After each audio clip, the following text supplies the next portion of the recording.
What's up, Ragin Nation? How's it going? This is Alex Yu. You're watching the Ragin Ronin review. It's time for another top 10 list. I haven't done a top 10 list video in a very long time, and I decided let's do a top 10 list for a kind of a unique topic.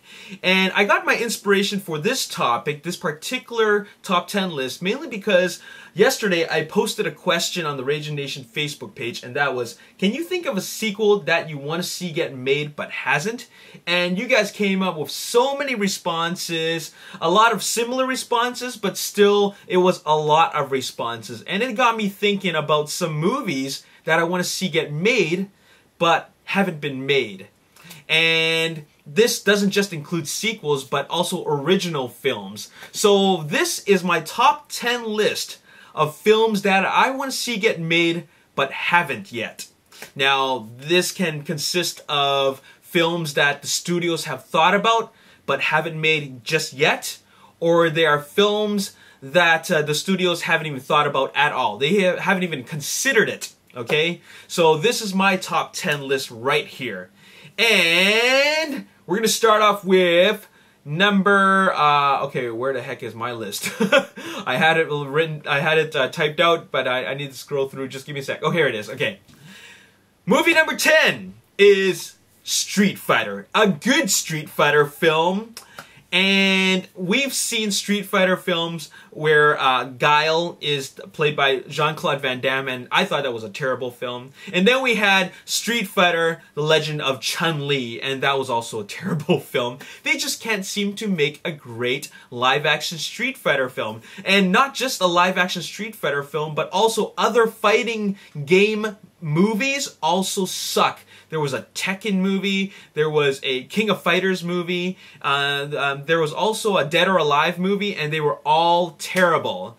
The best Street Fighter film that I've ever seen is an anime, and it follows the adventures of Ryu. Okay, so I would love to see a good Street Fighter film, and I would love to see it in that same tradition as that anime film. Make it a globe-trotting martial arts adventure where Ryu goes to all different parts of the world because he has to fulfill a quest.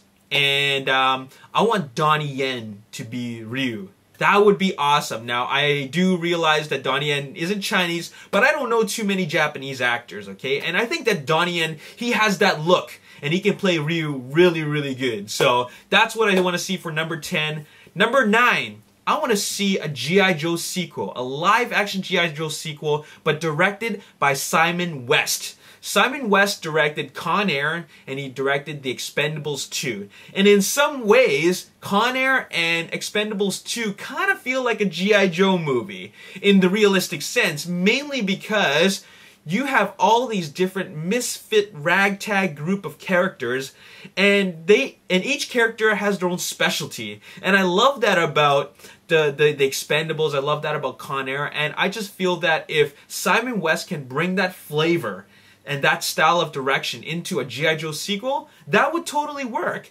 And don't make it too over the top, but just make it just right. I think a Simon West directed G.I. Joe sequel would work. Alright, so that's number 9 for you guys. Number 8 is Hellboy 3. I really love the Hellboy films. I think Guillermo del Toro is a really great storyteller in the fantasy and science fiction world.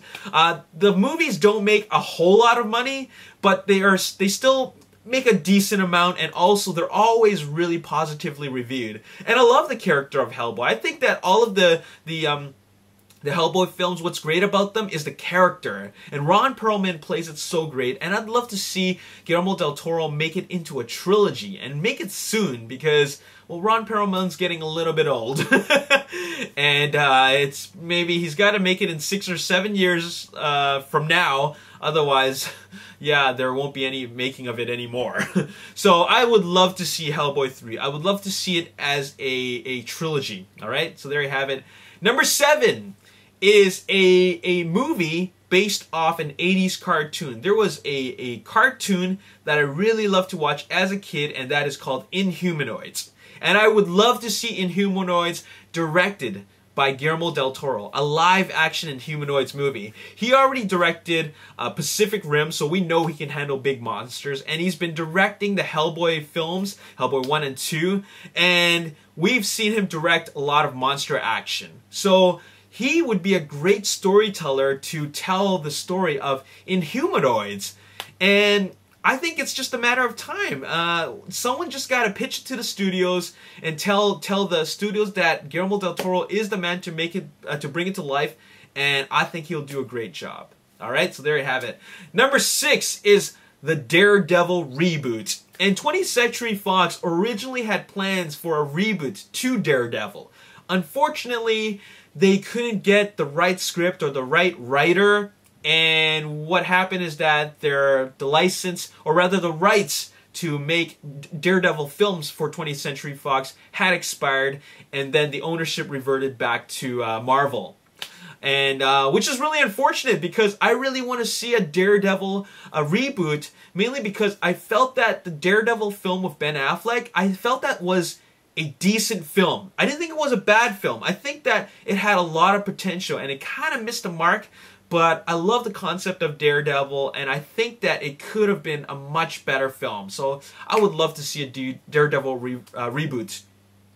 Number 5 is either a Robotech or a Macross live-action film directed by J.J. Abrams. I think that he could totally pull it off. He's the right man for the job, and I always felt that, you know, if he could direct Star Trek, then and make it very character-driven, all right, he could totally do a Macross or Robotech film, because Robotech, while it is like Transformers, it's actually more of a character-driven story, because you're following Ichigo Hikaru if you're watching Macross, or Rick Hunter if you're watching Robotech. You're following his story, and there's a lot of emotions going through as an audience when we watch his story, his adventures, and his journey. And I think that J.J. Abrams could really pull it off. I would love to see it, but I don't think it's going to happen. Number 4 is Kill Bill Volume 3. Now, Quentin Tarantino originally had plans to make Kill Bill Volume 3. What he wanted to do is that he wanted to really visit back to the story of Beatrice Kiddo, and have Nikki, the son of Vivica A. Fox's character, the daughter, have Nikki go out for revenge after Beatrix Kiddo killed her mother. And this would take place 20 years later after the events of Kill Bill. And so it would be Nikki's revenge story. And I just felt that it would have been great to see that actually happen. Unfortunately, Quentin Tarantino has too many scripts on his plate, a lot of stories that he wants to put onto film. And he also mentioned that he doesn't want to be a director that has tons and tons of films. He wants to be a director with only maybe 10 or 15 films and then just cap it off. So unfortunately, Kill Bill Volume 3 isn't happening anymore. It was going to happen, but not anymore. All right? Now we're going down to the top 3 in the list, and number 3 is Dredd 2. I loved the first Dredd movie, or rather, Dredd with Carl Urban, directed by, I think it's Alex Garland. I think he did a fantastic job, and I want to see a sequel. Unfortunately, Dredd didn't make a whole lot of money, mainly because, well, it's a very hard R-rated film. Second, we've seen, the movie with Sylvester Stallone, Judge Dredd, kind of left a bad taste in people's mouths. But I think that people got to move on and watch this new one, because it is really great. And it's a pretty small budget film. And with a small budget, then you have small marketing. And maybe it wasn't marketed enough, but I think it's a great film. It's doing very well on home video rentals and sales.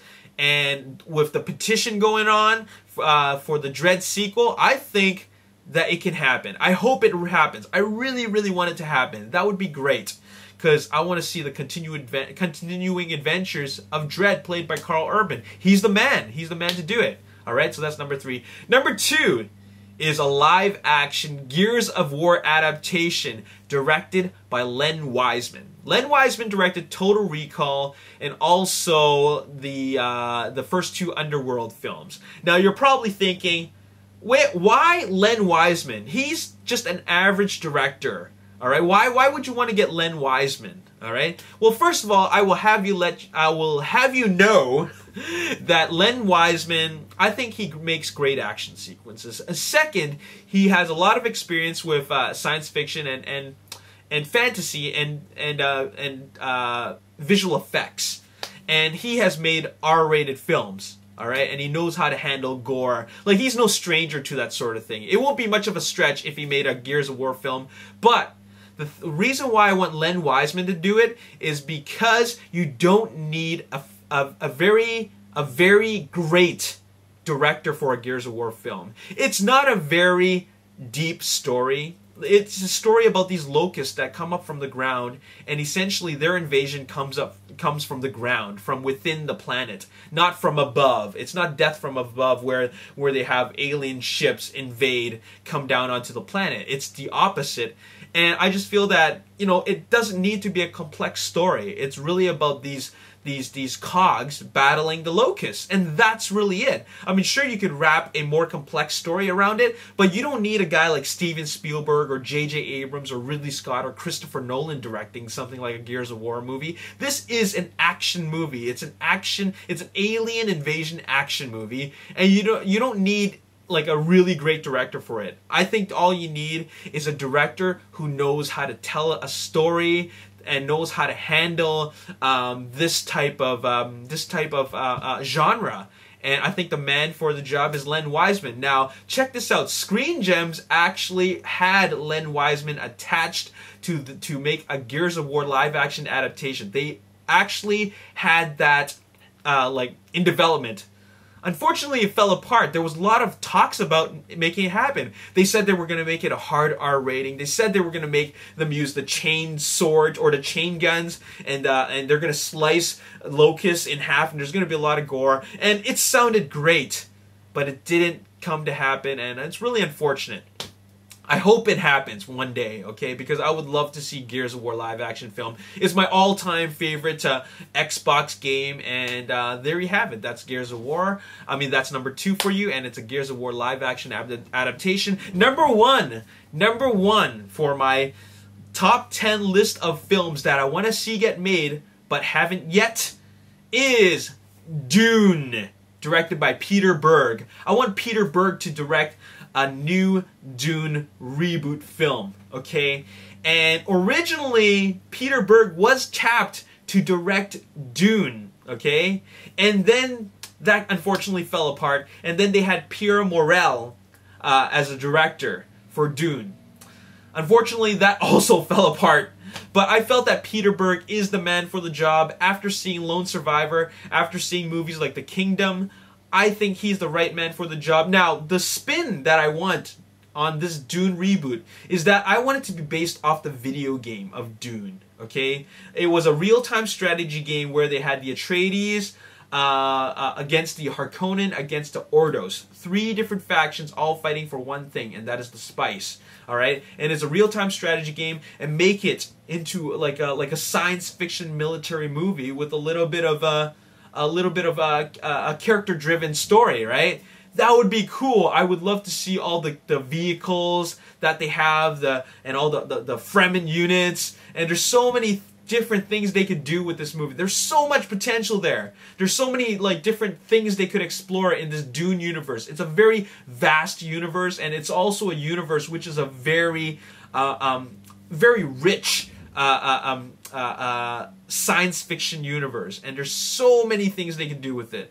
And I felt that, man, if they make another Dune movie, that would be sweet. I just love the concept of it. It's just very unique, and Peter Berg is the man to do it. Alright, so there you have it. That's all I gotta say in the list of top 10 films that I want to see get made but haven't yet, or aren't going to get made at all. Let me know in the comment section below if there are any sequels you want to see get made, or also a film that hasn't been made at all. A studio has never considered it, but you want to see get made. All right, let me know in the comment section below how you feel about that, or any of my choices. Let me know how you feel about my top 10 list. All right, so there you have it. That's all I gotta say in this video. As always, if you enjoyed this video, hit the like button, subscribe to the I think it's over here. Subscribe to the YouTube channel, like me on Facebook, the Ragin Nation, follow me on Twitter, and also check out my photos on Instagram. See you next time. My name is Alex Yu. Peace. Age of Extinction comes out. But holy cow, man, they are just showing so much to the point where it's getting a little bit overkill. But I did watch it, and